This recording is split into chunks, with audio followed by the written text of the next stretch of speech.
जहां पूर्व मंत्री व बायतू विधायक हरीश चौधरी ने सोमवार को राज्यपाल के अभिभाषण पर जवाब देते हुए बीजेपी की जमकर खिंचाई की। हरीश चौधरी ने राम के नाम से लेकर लाल डायरी व पेपर लीक पर बीजेपी को घेरा। हरीश चौधरी ने मंत्री राज्यवर्धन सिंह पर जुबानी हमला बोलते हुए कहा कि मंत्री बोल रहे हैं कि परिपत्र 2018 में आरक्षण को लेकर जारी हुआ प्रपत्र वापस जारी करेंगे।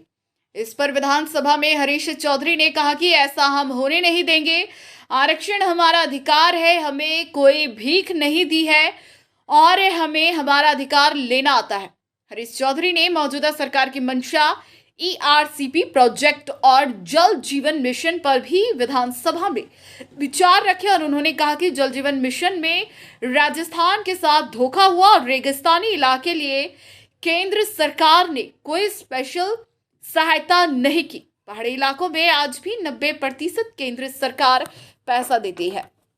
बच्चों का क्या दम नहीं घुटता क्या? मैं उनसे कहना चाहता हूँ, वो राजस्थान को समझे, वो राजस्थान को समझे। मेरे परिवार में, मेरे गांव में, राजस्थान के अंदर बहुत बड़ी तादाद के अंदर महिला घूंघट निकालती, पर्दा निकालती। इसने अधिकार उनको दिया।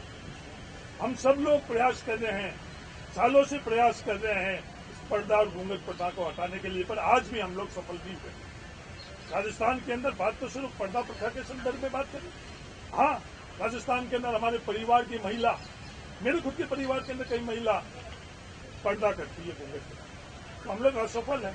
प्रयास करना चाहिए सामूहिक तौर के ऊपर, पर वो इस पर्दा और घूंघट को राजनीति के संदर्भ में राजनीतिक माइलेज लेने के लिए धर्म से जोड़े। वो राजस्थान को नहीं जान रहे हैं। मेरा यही निवेदन है कि पहले आप राजस्थान को जान लो कि हमारे परिवार के अंदर भी पर्दा है, आज के तारीख में भी पर्दा है। ये अपने आप उनको समझ में आ जाएगा। और चलो साथ मिलकर इस पर्दा प्रथा को हम लोग दूर करें। उसके अंदर जाति, धर्म, वर्गों के अंदर इस पर्दे को नहीं बांटो। हमारे को इस पर्दा प्रथा के खिलाफ रहना चाहिए।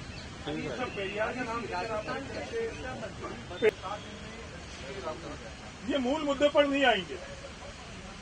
जो भी मूल मुद्दे पर काम करने की कोशिश करेंगे, बिहार के अंदर इस पर काम हुआ पिछले बिहार के अंदर जातिगत जनगणना पर काम हुआ, बिहार के अंदर आरक्षण बढ़ाया गया, बिहार के अंदर रोजगार दिया गया। वो भारतीय जनता पार्टी की विचारधारा और भारतीय जनता पार्टी को हजम नहीं हुआ। पूरी ताकत से इन तरह के फैसले नहीं हो पाए देश के अंदर, ये संयंत्र रचा गया। इसी तरह के ये संयंत्र रचती रहेगी और देश के हर वर्ग को ऐसे आगे बढ़ाया जाएगा। आज ईआरसीपी के बारे के अंदर ये लोग वाहवाही ले रहे हैं। आज सबसे बड़ा राजस्थान के अंदर ये सवाल है, क्या राजस्थान को पानी का हक पूरा मिला या नहीं मिला? ये राजस्थान की सरकार नहीं बता रही है। अगर वो पानी का हक हम लोगों को पूरा मिला है तो पूरा राजस्थान धन्यवाद देगी, और अगर हक पूरा नहीं मिला वहां जाकर और ये अपने घुटने टेक देगी। ये मैं इसलिए कह रहा हूं कि पहले भी ये हो चुका है। जल संसाधन मंत्री हमारे खुद के राजस्थान के होने के बावजूद भी जो केंद्र प्रायोजित पेयजल योजना थी, उसमें प्रावधान था कि 90% रेगिस्तानी और पहाड़ी इलाकों के अंदर राज्य सरकार के नहीं लगेंगे, केंद्र सरकार देगी और 10% राज्य सरकार को देगी। इन्हीं मंत्री को रहते हुए राजस्थान के साथ धोखा हुआ है। आज भी पहाड़ी इलाकों के अंदर 90% पैसा केंद्र सरकार दे रही, रेगिस्तानी इलाके के अंदर आज उनके मंत्री रहते हुए पहले हमारे साथ धोखा हुआ है। आज हम सबको राजस्थान से जो प्यार करते हैं, राजस्थान से जो मोहब्बत करते हैं, उन सबको यही संशय है कि ये धोखा वापस ईआरसीपी के अंदर जो समझौता हुआ है उसमें हमारे जल के बंटवारे के साथ वापस उन्हीं मंत्री के साथ में बैठकर राजस्थान के साथ में धोखा नहीं हुई। नहीं, शूद्र के सही संदर्भ में शूद्र हुए मैंने बोला कि ये वन व्यवस्था के संदर्भ में बोलते थे।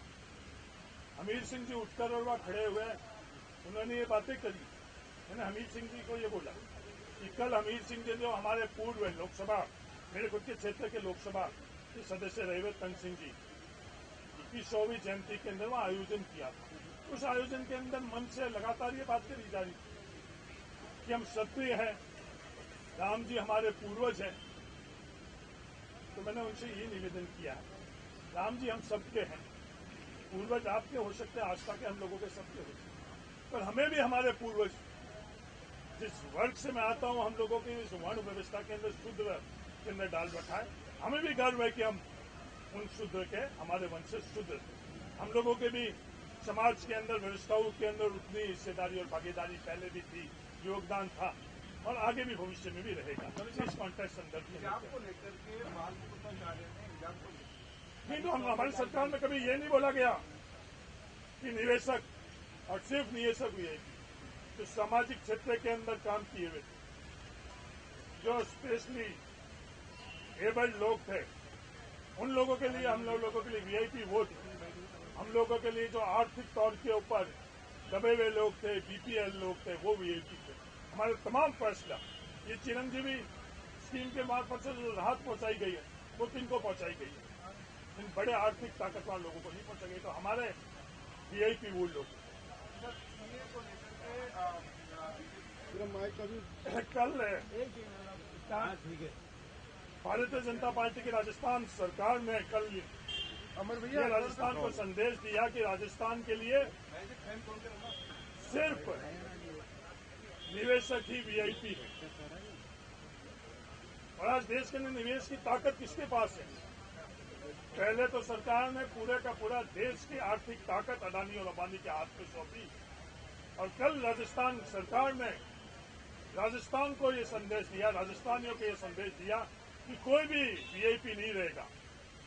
वोट लेते वक्त तो राजस्थान के युवा वीआईपी, वोट लेते वक्त तो राजस्थान के किसान वीआईपी, वोट लेते वक्त तो देश के प्रधानमंत्री के मुख से भाषणों के अंदर मुद्दे, पेपर लीक, लाल डायरी, तो युवाओं से जुड़े हुए, और सरकार में आने के बाद सिर्फ वीआईपी। और दुर्भाग्य ये कि उसमें सिर्फ और लगाया गया कि सिर्फ वीआईपी निवेशक होंगे। ये राजस्थान को भूलने में गलती कर रहे हैं, जो दिल्ली में बैठे हुए राजस्थान की सरकार चलाने की कोशिश कर रहे हैं, वो राजस्थान को समझने में गलती कर रहे हैं। राजस्थान के अंदर ये नहीं होने देंगे। राजस्थान के युवा और किसान को इस वीआईपी की श्रेणी से बाहर नहीं निकलने दिया। नहीं, बिल्कुल मैंने चेतावनी दी। जो 21% आरक्षण हम लोगों को दे रखा है संविधान से, वो आरक्षण जातिगत जनगणना के बाद में बढ़ना चाहिए।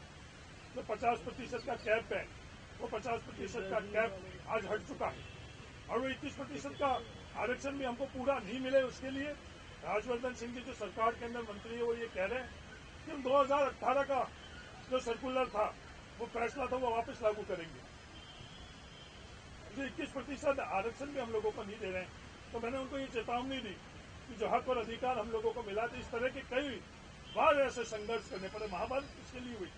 न्यूनतम चीज जो 5 गांव मांगे थे वो नहीं दिए थे, इसलिए महाभारत हुई। पेरियार में वो संघर्ष किस लिए किया? क्योंकि उन लोगों को, वंचित लोगों को अधिकार नहीं मिल रहे थे। आज वैसी परिस्थिति वो पैदा करना। खबर बयाना से, जहां विधायक डॉक्टर रितु बनावत ने आज विधानसभा के क्षेत्र में ऐतिहासिक एवं पौराणिक महत्व के स्थलों तथा विजय दुर्ग, उषा मंदिर, उपवास स्थित प्राचीन तालाब एवं लाल महल को पर्यटन की दृष्टि से विकसित करने की मांग सोमवार को विधानसभा में प्रश्नकाल में उठाई। राजस्थान के विधानसभा में डॉक्टर रितु बनावत ने कहा कि भारतीय पुरातत्व सर्वेक्षण के जयपुर सर्किल में 21 स्मारकों में से अकेले 7 बयाना में होने के बावजूद भी दशकों से पर्यटन की आस अधूरी है। विधायक ने सदन में बताया कि रूपवास का शाही तालाब दशकों से जर्जर अवस्था में पड़ा हुआ है एवं विधानसभा क्षेत्र के पुरातन स्थल इमलिया कुंड, सप्त कुंड, गवाल खोधाम, दर बरहाना, दालची मंदिर, लाल महल आदि को पर्यटन स्थल के रूप में विकसित किया जाए, जिससे स्थानीय लोगों को रोजगार के अवसर प्राप्त हो। बयाना विधायक रितु बनावत के सवाल जवाब में मंत्री कन्हैयालाल चौधरी जी ने आश्वस्त किया कि हम एएसआई इंजीनियर एवं अधिकारियों के साथ बैठकर उनकी भविष्य की योजनाओं पर कार्य करेंगे और राज्य सरकार का पूरा सहयोग भी उपलब्ध कराया जाएगा। क्वेश्चन पूछ रही हूँ कि जो जवाब मेरे पास आया है उसमें ये कहा है कि बंद बाराठा में वाटर एक्टिविटीज़ के लिए जो पिछली सरकार ने योजना बनाई थी, मैं इस सरकार से पूछना चाहती हूँ, क्योंकि उन्होंने तो ऐसी टिपिकल शर्तें रखी थी वाटर एक्टिविटीज़ के लिए कि वो किसी भी व्यापारी के लिए पूरा करना पॉसिबल नहीं था।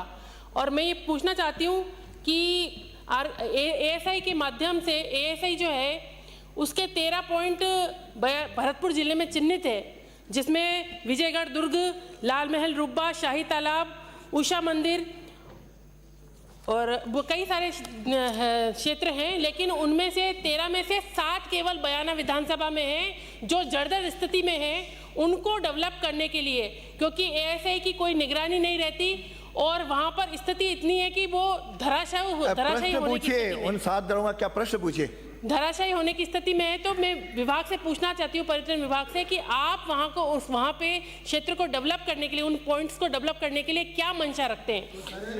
कोई कार्य योजना आपकी है, और है तो कब तक है? दूसरा, झरनों के लिए प्रसिद्ध दरभराना, ग्वालखो धाम, इमलिया कुंड, सप्तकुंड के रास्ता बनाने के लिए विकसित करने की आवश्यकता है, और इसके लिए राज्य सरकार ने क्या क्या योजना बनाई है, और स्थानीय लोगों के लिए डेवलपमेंट के लिए आप क्या सोचते हैं, और ऐसा अगर किया जाना है तो कब तक किया जाना है? बैठिए माननीय मंत्री जी।